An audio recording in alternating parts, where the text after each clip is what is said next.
un poco aquí lo que pasa en la diabetes mellitus, que son la tipo 1 y la tipo 2. Esta es una célula normal, lo que hacemos nosotros a diario normalmente, lo que pasaría normal. Nosotros necesitamos de la glucosa porque es lo que nos va a dar la energía para poder sobrevivir. La glucosa siempre va a necesitar estar dentro de la célula para llevar a hacer sus ciclos bioquímicos. Va a haber glucólisis, posteriormente va a pasar al ciclo de Krebs, que serían los más importantes, para obtener la energía, el ATP, que es lo que necesitamos para vivir. Normalmente la glucosa va a entrar a la célula. ¿Y quién la va a ayudar a entrar a la célula? La insulina. La insulina es la que la va a ayudar a entrar porque solita la glucosa no va a poder ingresar. En la diabetes mellitus tipo 1, lo que va a haber es que no va a haber insulina. Nosotros sí vamos a necesitar que la glucosa entre a nuestra célula. Y los receptores, que sería esta como J, van a estar normal, no va a haber ninguna alteración. Pero lo que no va a haber es una insulina. En la diabetes mellitus tipo 2 sí hay insulina, sí hay glucosa que necesitemos para obtener la energía. Lo que va a haber es que hay una alteración en el receptor. Entonces, ¿qué pasa? Es como si tuviéramos una llave. La llave sería la insulina y necesitamos abrir una puerta. Pero si la chapa está dañada, no vamos a poder abrir la puerta. Y si no podemos abrir la puerta, la glucosa no va a poder entrar. Entonces, no vamos a poder obtener energía. Entonces, esto sería lo que pasa en la diabetes mellitus tipo 2. No solamente se van a ver alterados los receptores membranales, sino que también se puede alterar el transporte desde la membrana hasta el núcleo, que es el sitio donde tiene que llegar la glucosa. Y también pueden estar alterados los receptores nucleares.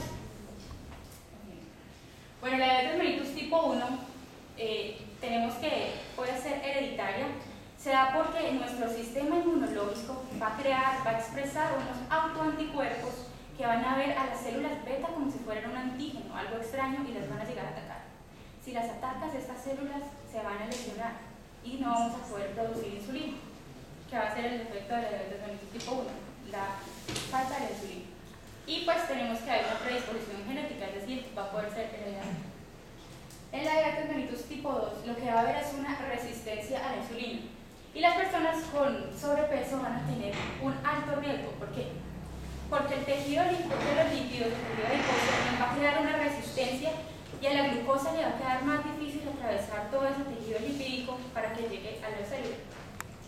Va a haber un aumento en la producción de insulina. ¿Qué va a pasar? Lo que pasa es que el cuerpo va a interpretar, va a asimilar como si no tuviera glucosa, porque como la glucosa no va a poder entrar a la célula, entonces va a decir, no tenemos glucosa, pero esto no es verdad. Nosotros sí tenemos glucosa, sino que no ha podido ingresar a la célula, porque hay unas deficiencias en los receptores. Entonces, ¿qué va a pasar? El cuerpo va a decir, necesitamos secretar más insulina porque no está ingresando la glucosa a nuestra célula. Entonces va a empezar a secretar mucha insulina, hasta en cierto punto que ya las células se van a atrofiar y ya no se va a poder seguir produciendo la insulina. Por eso podemos decir que en cierta parte se puede considerar la diabetes mellitus tipo 2 como una diabetes mellitus tipo 1 porque en algún momento se van a atrofiar estas células y no se va a producir la insulina. Por eso los pacientes que tienen diabetes mellitus tipo 2 van a llegar a requerir insulina. Esto es lo que va a pasar pues con diferentes órganos cuando hay una diabetes mellitus, digamos tipo 2 en este caso. ¿Qué va a pasar? El páncreas va a tener una déficit secreción de insulina, que nos va a aumentar la glicemia. Todo esto nos va a conllevar a que se aumente la glicemia. ¿Qué va a pasar con los intestinos? Los intestinos van a seguir realizando sus funciones normales, van a absorber todos los nutrientes, ¿no es cierto? Y también la glucosa, todos los carbohidratos. Pero ¿qué va a pasar? Vamos a absorber todos estos carbohidratos, pero de nada va a servir que se absorban si no va a poder ingresar a la célula. Entonces, ¿qué va a pasar? Hiperglicemia. El tejido muscular, como no hay insulina, va a disminuir la captación de la glucosa porque va a ser estimulada por la insulina. Entonces, también va a haber un aumento de la glicemia. A nivel del hígado, ¿qué va a pasar? El hígado entonces va a pensar que nosotros no tenemos la glucosa necesaria, entonces ¿qué va a hacer? Va a hacer glucogenólisis, es decir, va a desglosar el glucógeno que tenía almacenado para generar glucosa para obtener la energía que supuestamente, por lo que supuestamente no tenemos glucosa en nuestro organismo.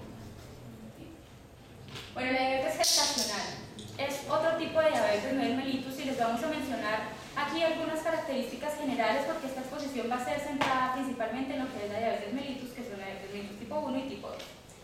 Entonces, va a estar causada por unos efectos bloqueadores de las hormonas a la insulina, es decir, van a haber unas hormonas que no van a dejar que la insulina trabaje, que haga su trabajo, ¿sí? Que haga su labor. Entonces, lo que va a haber es una hiperglicemia, que le va a causar diferentes trastornos al feto. Le va a causar un mayor tamaño, va a alterar su desarrollo, va a tener complicaciones en el momento del parto. Se dice que hay una diabetes gestacional cuando la glicemia en la madre va a ser mayor a 200 miligramos o si se toma una muestra ocasional 2 veces al día que sea mayor a 126. ¿Cómo vamos a saber si la madre tiene una diabetes gestacional? Se conoce como el test de O'Sullivan, que es una prueba de la glucosa oral. Se le dan 50 gramos de glucosa a la madre pues oral y pasada una hora los niveles de la glucosa no pueden estar superiores a 140 miligramos por decilitro. Si los tiene así, indica que va a tener una diabetes gestacional. No es necesario que la madre sea diabética para producirnos una diabetes gestacional y la madre por lo general vuelve a quedar normal, vuelve a establecer sus niveles normales de la glicemia cuando ya ha dado a luz. Otro tipo de diabetes que tenemos es la insípida. Se llama insípida porque en esta diabetes la orina no tenía ese olor y ese sabor característico de la miel, que era lo que pasaba en la diabetes mellitus tipo 1 y tipo 2. ¿Qué va a hacer? Esta diabetes es diferente, no va a tener una relación con los niveles de la glicemia en la sangre, sino que va a estar relacionada con la hormona antidiurética que es la misma vasopresina. Puede ser central cuando no hay esta hormona o nefrógena cuando hay una resistencia a esta hormona, que lo que nos va a causar es una poliuria, un exceso de orina. Entonces, ¿qué va a pasar si vamos a estar orinando todo el tiempo? Es como si se fuera a ir el solvente. Entonces, todo el soluto va a quedar en nuestro organismo. Por eso se van a elevar los niveles de sodio. Vamos a cambiar los niveles osmolares y por eso es que nos va a dar mucha sed, la poliuria. Y esto se va a deber a un mal funcionamiento en el hipotálamo. Aquí tenemos algunas de las causas de las diabetes mellitus, que puede ser un exceso de peso, si estamos hablando de una diabetes mellitus tipo 2 por la resistencia que ya habíamos mencionado, una intolerancia a la glucosa, el sedentarismo muy importante en cuanto a la epidemiología, por eso se ha visto el aumento de esta diabetes. Por herencia, si estamos hablando de la diabetes mellitus tipo 1, cuando hay unas lesiones del tejido pancreático, por ejemplo una pancreatitis, una cirrosis, se van a ver afectadas todas las células beta y no se va a poder producir insulina en la diabetes, por ejemplo, tipo 1. Cuando hay unos abusos alimentarios en la menopausia y en los traumas psíquicos